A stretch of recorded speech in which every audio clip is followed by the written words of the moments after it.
시작. 을을 따르며 여호와를 찾아 구하는 너희는 내게 들을지어다.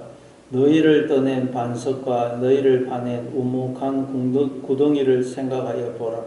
너희의 조상 아브라함과 너희를 낳은 사라를 생각하여 보라.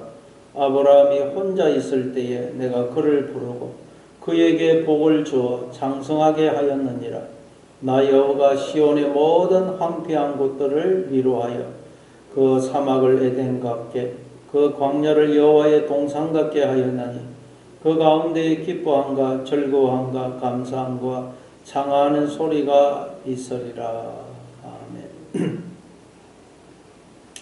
네, 오늘 본문은 하나님의 종으로 훈련받는 고된 훈련을 받고 있는 당신의 백성들을 하나님이 위로하시는 내용입니다.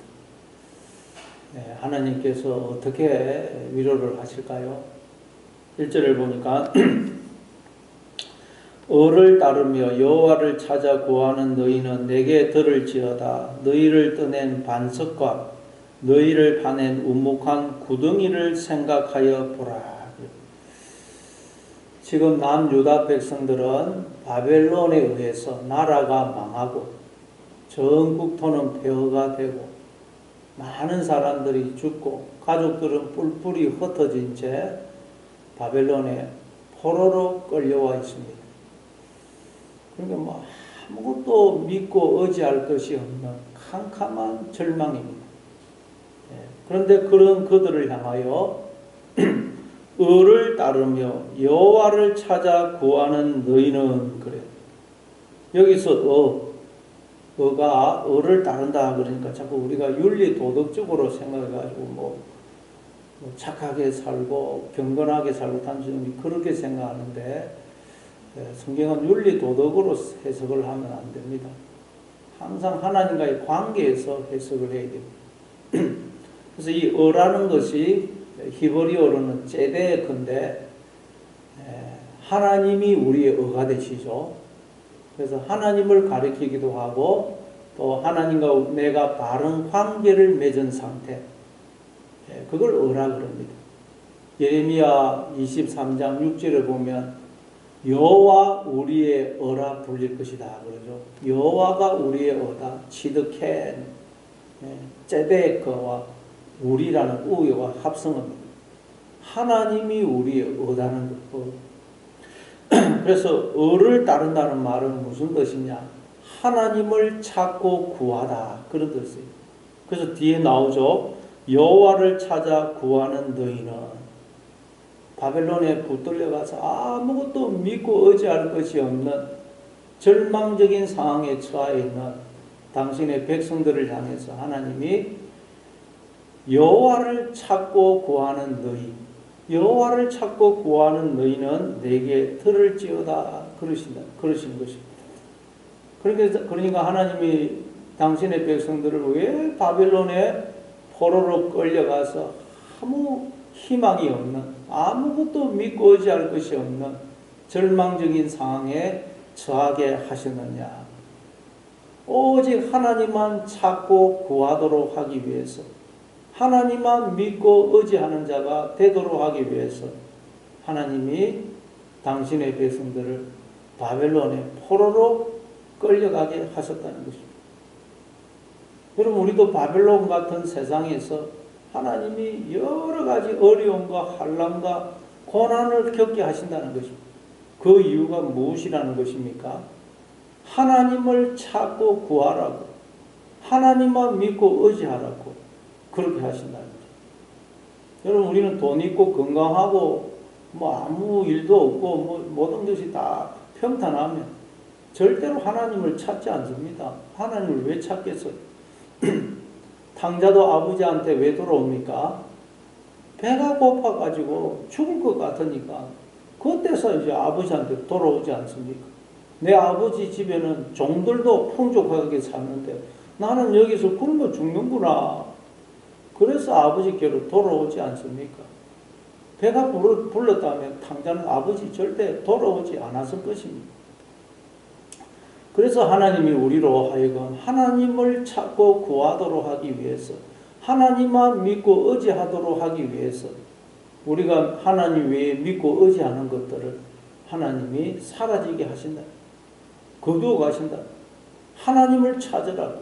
하나님을 찾지 않은 우리는 하나님과 아무 상관이 없는 존재가 되기 때문에. 그래서 바빌론에 가가지고 아무 희망이 없는 절망에 처해 있는 당신의 백성들을 향해서 을을 따르며 여호와를 찾아 구하는 너희, 나를 찾고 구하고 있는 너희, 그럽니다. 비로소 이제 이스라엘 백성들이 하나님을 찾고 구하는 것입니다. 그래서 너희는 내게 들을지어다. 여러분, 하나님의 음성을 들으라는 것입니다. 우리가 어렵고 힘들면 자꾸 세상의 소리, 내 속에서 들려오는 부정적인 소리에 귀를 기울입니다. 그러면 우리는 더 헤어날 수가 없습니다. 그럴수록 우리는 하나님의 음성에 귀를 기울이게 됩니다. 하나님의 말씀이 들리면 삽니다. 그러나 엉뚱한 소리 들리면 우리는 더 절망이 빠집니다. 그래서 너희는 내게 들을지어다. 바벨론의 포로로 붙들려간 사람들, 이제 다른 소리 들어봤자 무슨 소망이 있겠어요? 너희는 이제 끝났다, 희망이 없다, 망했다, 그런 절망적인 소리 밖에 더 들리겠습니까? 근데 이제 그런 소리 듣지 말고 내게 들으라. 하나님의 음성을 들으라. 죽은 자들이 하나님의 아들의 음성을 들을 때가 온나니 곧 이때라. 듣는 자는 살아나리라. 하나님의 음성이 들리면 사는 것입니다. 그래서 들으라 그러면서 뭐라 그럽니까? 너희를 떠낸 반석과 너희를 파낸 우묵한 구덩이를 생각하여 보라. 너희를 떠낸 반석, 너희를 파낸 우묵한 구덩이. 이건 두 가지 의미가 있습니다. 첫째, 우리의 본질은 반석, 돌멩이고 흙덩어리라는 거예요. 흙덩어리. 하나님께서 우리를 땅의 흙으로 우리를 지으시고 그 코에 생기를 불어넣으심으로 우리가 생명이 되었죠. 우리는 원래 흙덩어리, 우리의 본질은 흙덩어리고 아무 가치가 없는 돌멩이라는 돌멩이. 우리의 본질은 돌멩이, 가치가 없는. 근데 하나님이 생기를 불어넣으니까 우리가 지금 다 이렇게 생명으로 존재하고 있지 않습니까? 모든 인간의 본질은 흙덩어리고 돌멩이인데 하나님이 생기를 불어넣으심으로 모든 인간들이 이렇게 생명으로 존재하고 있다. 이걸 기억하는 거예요, 여러분. 근데 여러분, 인간만큼 놀라운 기적이 없습니다. 기적 중에 기적은 인간인데, 인간. 우리의 본질은 흙덩어리, 돌멩이입니다. 그래서 마태복음 3장 9절에도 보니까 세례요한이 자기들은 우리는 하나님의 선민이고 아브라함의 후손이다. 저 이방인들하고는 다르다. 막 그러고 있으니까 세례요한이 이 돌들로도 하나님이 아브라함의 자손을 만들 수 있다. 돌들로도. 그 말은 인간의 본질은 다 유대인들, 이방인들 상관없이 모든 인간의 본질은 돌멩이랍니다. 돌멩이. 흙덩어리고. 그런데 하나님이 생기를 불어넣음으로 인간이 생명으로 존재하는 것이지. 거기에 유대인이 어떻고 이방인이 어떻고 다 인간의 본질은 흙덩어리라는 흙덩어리, 돌멩이. 그래서 예수님이 산돌로 졌죠. 산돌. 베드로전서 2장에 보니까 산돌이신 예수 그리스도로. 예수님은 살아있는 돌로 왔다는 거예요. 돌이 어떻게 살아있겠어요? 우리의 본질은 돌멩이라는 돌멩이. 그런데 그 안에 하나님이 생기로 들어와 주심으로 살아있는 돌, 생수를 내는 반석이라는 반석. 그래서 베드로전서 2장 4절 5절에 보니까 사람에게는 버림바가 되었으나 하나님께는 택하심을 입은 보배로운 산돌이신 예수께 나아가 너희도 산돌같이 신령한 집으로 세워지고 예수 그리스도로 말미암아 하나님이 기쁘게 받으실 신령한 제사를 드릴 거룩한 제사장이 될지니라. 사람에게는 버림바 되었으나 하나님께는 택하심을 입은 보배로운 산돌이신 예수. 인간은, 예수님은 돌로 왔다는 게 돌로. 우리는 본질은 돌이다. 그러니까 인간들이 확 버려버렸어요. 그런데 하나님께는 택하심을 입은 보배로운 산돌이신 예수님. 예수님은 살아있는 돌. 하나님을 그 안에 모심으로 살아있는 돌이라는 것입니다.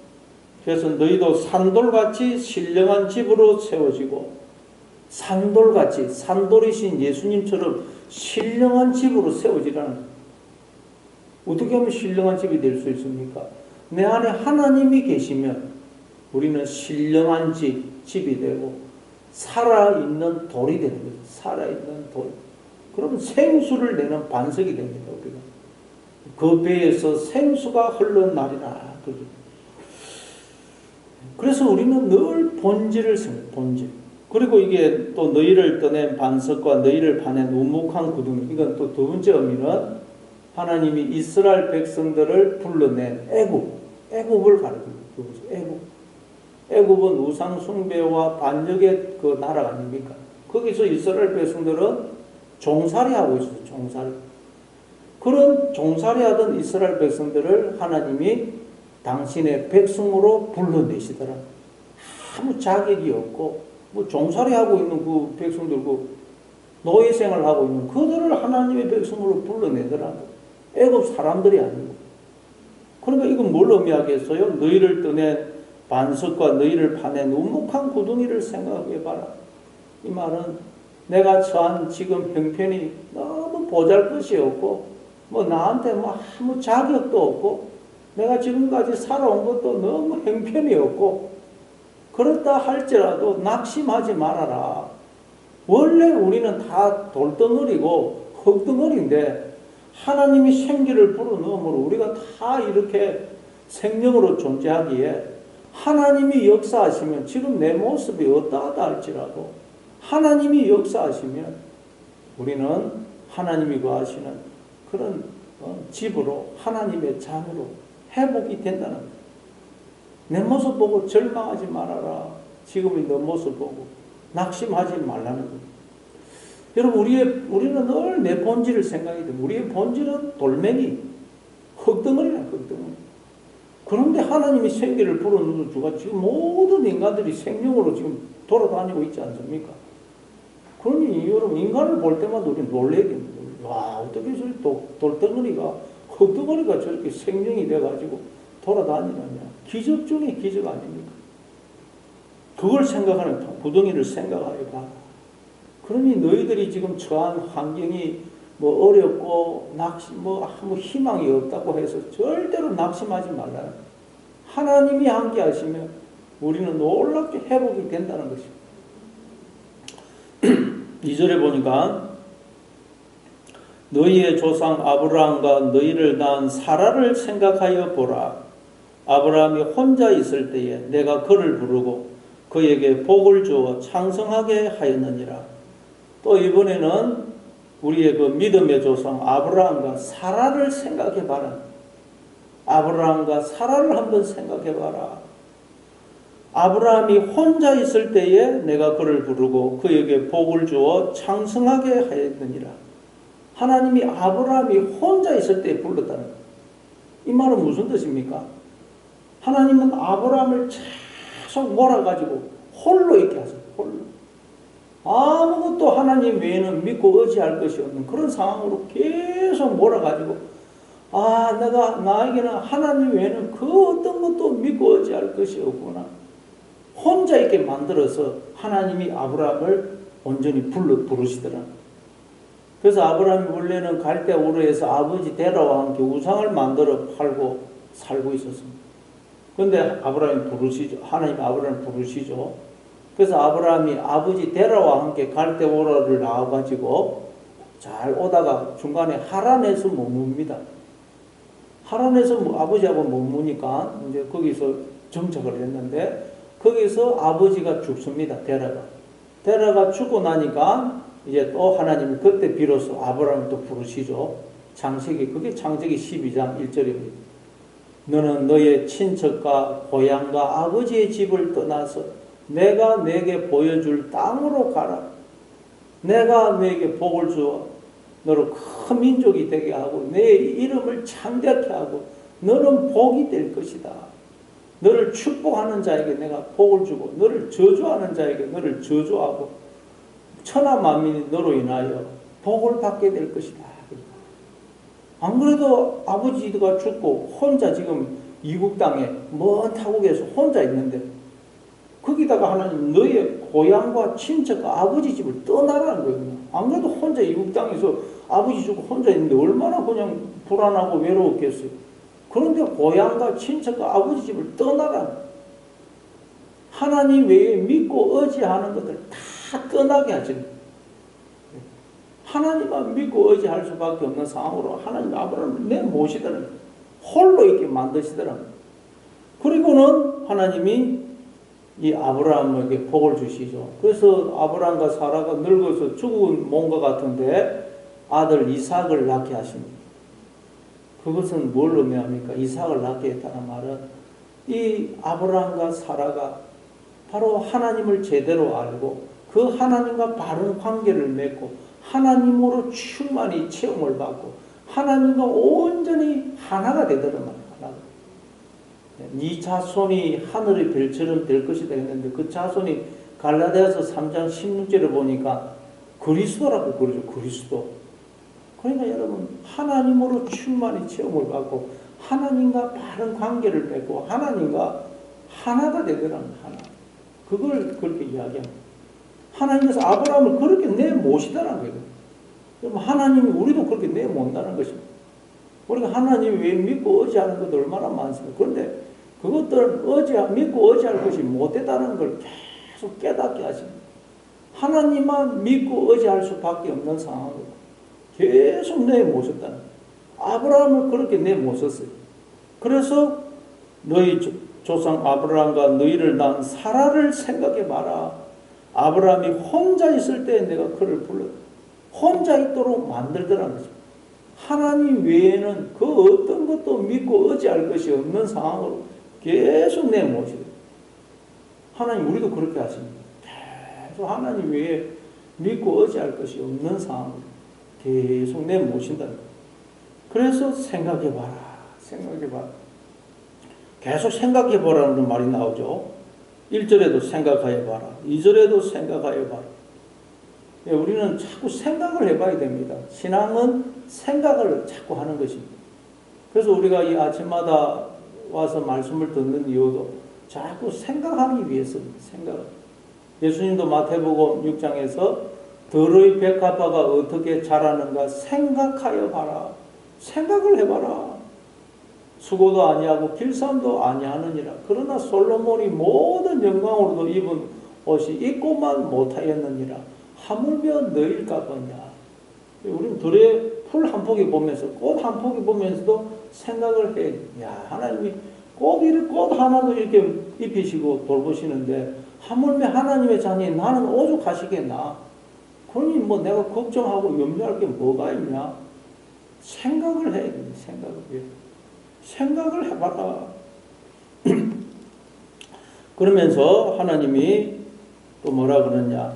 나 여호와가 시온의 모든 황폐한 곳들을 위로하여 그 사막을 에덴 같게 그 광야를 여호와의 동산 같게 하였나니 그 가운데에 기뻐함과 즐거워함과 감사함과 창하는 소리가 있으리라. 하나님께서 시온의 모든 황폐한 곳들을 위로한다고. 위로. 지금 예루살렘은 완전히 나라가 폐허가 되어 있습니다. 그뿐만 아니라 포로로 끌려간 이스라엘 백성들의 마음도 인생도 황폐되어 있습니다. 마음이 완전히 황폐되어 있습니다. 그런데 그 황폐한 곳들을 위로한다. 위로. 아니 그럼 처음부터 그냥 그렇게 황폐하게 되지 않게 하면 안 됩니까? 황폐하게 해놓고 위로한다. 황폐하게. 이게 왜 이럽니까? 하나님이 우리도 인생을 살다 보면 인생이 황폐하게 되는 내 마음이 그냥 황폐하게 되는 경험을 하게 하신다는 거예요. 처음부터 안 하면 좋을 텐데 하나님 그렇게 하신다는 거예요. 왜냐? 하나님의 진정한 위로를 체험하도록 하기 위해서라는 거예요. 여러분 우리에게는 하나님의 위로가 필요합니다. 그런데 우리는 엉뚱한 것으로 가짜 위로를 바꾸는 하나님의 위로를 찾지를 않습니다. 그래서 하나님은 우리에게 가짜 위로를 주는 것들을 다 때로는 거두어 가시는 거죠. 그래야 하나님을 찾고 하나님의 위로를 우리가 경험을 할 수 있거든요. 그래서 하나님은 황폐하게 해놓고 황폐한 것들을 내가 위로한다는 거예요. 그래야 여러분 우리가 하나님의 그 위로를 경험할 수 있기 때문에. 그래서 뒤에 사도 바울도 보면은 고린도후서 1장 3절에 보니까 찬송하리로다. 그는 우리 주 예수 그리스도의 하나님이시요 자비의 아버지시요 모든 위로의 하나님이시며 우리의 모든 환난 중에서 우리를 위로하사 우리로 하여금 하나님께 받는 위로로서 모든 환난 중에 있는 자들을 능히 위로하게 하시는 이시로다. 사도 바울은 하나님을 계속 알아갔는데 하나님은 어떤 분이라 그럽니까? 자비의 아버지이시고 모든 위로의 하나님이십니다. 이걸 사도 바울은 어떻게 알았을까요? 하나님이 위로의 하나님이라는 걸 어떻게 알았냐?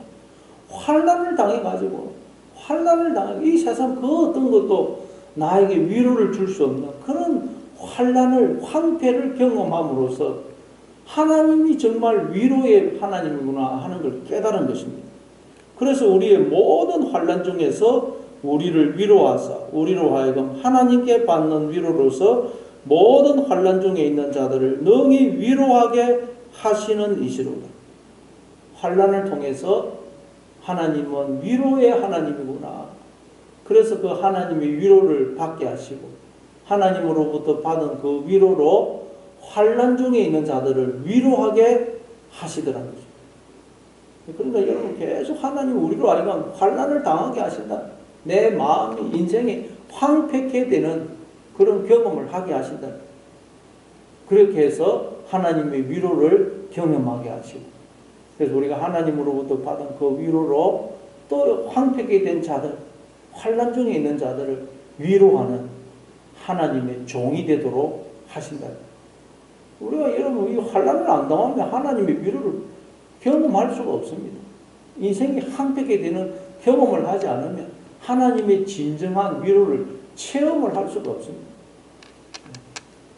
그래서 사도 바울이 그 뒤에 보면 자기가 받은 환난을 이야기하는데 고린도후서 그 1장 8절에 보면 형제들아 우리가 아시아에서 당한 환난을 너희가 모르기를 원하지 아니하노니 힘에 겹도록 심한 고난을 당하여 살 소망까지 끊어지고 우리는 우리 자신이 사형 선고를 받은 줄 알았으니 이는 우리로 자기를 의지하지 말고 오직 죽은 자를 다시 살리시는 하나님만 의지하게 하심이라. 그가 이같이 큰 사망에서 우리를 건지셨고 또 건지실 것이며 이후에도 건지시기를 그에게 바라노라. 사도 바울이 받은 환난은 힘에 지나도록 심한 고생을 당해가지고 사형 선고를 받았다고. 그냥 소망이 다 사라지고 야 이제 죽었구나. 하나님이 이대로 내 생명 데려가시구나. 그런 생각이 들었다는 거예요. 그렇게 해서 하나님만 의지하게 하시고 그래서 하나님이 큰 사망에서 나를 건지시는 위로의 하나님이심을 체험을 했다. 아, 하나님은 언제나 이렇게 나를 사망에서 건지시구나. 앞으로도 언제나 나를 건지시고 살리시는 분이구나. 그걸 깨달았다. 환난을 통해서 심한 그냥 고난을 통해서. 그래서 우리도 여러분 인생 살면 이런 고난을 경험한다는 거예요. 하나님의 종이 되기 위해서는 이런 환난을 경험을 한다는 거죠. 그래야 하나님의 위로를 체험하기 때문에. 그래서 하나님은 그렇게 환난을 통해서 위로하시되 어떻게 위로하시느냐? 그 사막을 에덴 같게 그 광야를 여호와의 동산 같게 하였나니 그 가운데에 기뻐함과 즐거움과 감사함과 창하는 소리가 있으리라. 사막을 에덴 동산 같게 광야를 여호와의 동산 같게 하신다. 그러니까 여러분 우리는 사막을 광야를 경험하게 된다는 거예요. 그래야 여러분 하나님이 그 사막을 에덴 같게 하시고 광야를 여호와의 동산 같게 하시는 하나님의 이 위로를 놀라운 역사를 축복을 우리가 경험을 하거든요. 그래서 우리가 인생을 살면 신앙생활을 하면 모든 게 다 잘 되는 게 아니고 이렇게 고난을 또 겪는다는 거죠. 사막이 되고 그냥 광야가 되는 그런 경험을 한다는 거죠. 그렇게 해서 기뻐함과 즐거움과 감사함과 창하는 소리가 있으리라. 그럼 여러분 인생이 힘들고 고달프고 앞이 보이지 않는 절망에 빠졌다고 해서 절대 우리는 낙심하면 안 된다. 하나님이 나로 하여금 이 나의 눈에서 지금 비늘을 벗겨내고 계시구나. 하나님과 나 사이를 가로막고 있던 것들을 지금 다 제거하고 계시고 나를 찾아오고 계시구나. 나로 하나님을 깊이 체험하게 하려고, 위로의 하나님을 체험하게 하려고 그러시는구나 생각하고 우리는 더 소망을 가지고 주님을 바라봐야 되는 거죠. 그러면 여러분 눈이 열리게 되고 우리가 하나님을 깊이 만나게 되는 것입니다. 오늘도 여러분 어려움이 있고 환난이 있을 때 하나님의 이 위로의 하나님을 더 깊이 체험하는 그런 하루가 되시기를 바랍니다.